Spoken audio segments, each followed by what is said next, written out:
আসসালামু আলাইকুম। আশা করি সবাই ভালো আছেন। আলহামদুলিল্লাহ আমিও ভালো আছি, আপনাদের দোয়া আর ভালোবাসা। তো আমি আজকে কেচকি মাছ দিয়ে চচ্চড়ি রান্না করব একদম দেশি স্টাইলে, কারণ মুরব্বিদের রেসিপি এটা। আমার শ্বশুরও অনেক পছন্দ করে, তো আপনাদের সাথে শেয়ার করতেছি। তো এখানে আমি নিয়ে নিলাম কেচকি মাছ, আর হচ্ছে টমেটো দিয়ে দিলাম। তো এখানে লবণ দিলাম, অল্প পরিমাণ মরিচের গুঁড়া, অল্প পরিমাণ হলুদের গুঁড়া, আর পরিমাণ মতো লবণ, আর পরিমাণ মতন তেল দিয়ে আপনি ভালো করে মেখে নেবেন। তো এখানে আমি রসুন বাটা দিয়েছি, আর কিছু দিব না।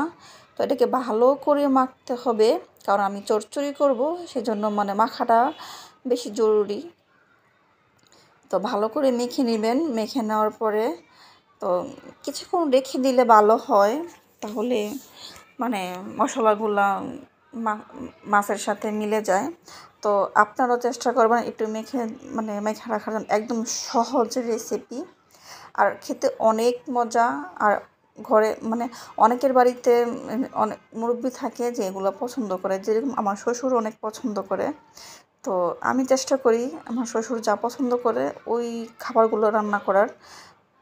তো এজন্য আজকে আমি এই কেচকি মাছের চচ্চড়ি রান্না করতেছি।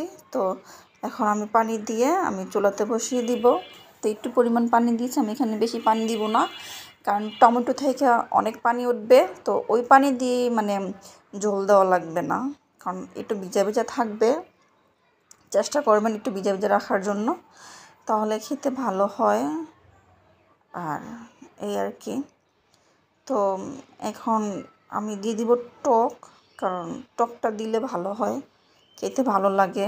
আর আমাদের ঘরে টকটা পছন্দ করে। তো এখানে আমি 4-5টা কাঁচামরিচ দিয়ে দিলাম, কারণ আমি মরিচের গুঁড়ো কম দিয়েছি। আর এইসব রান্না কি আপনি যখন কাঁচামরিচের জালটা দিবেন, তখন অন্যরকম একটা টেস্ট আসে আর ভালো লাগে খেতে।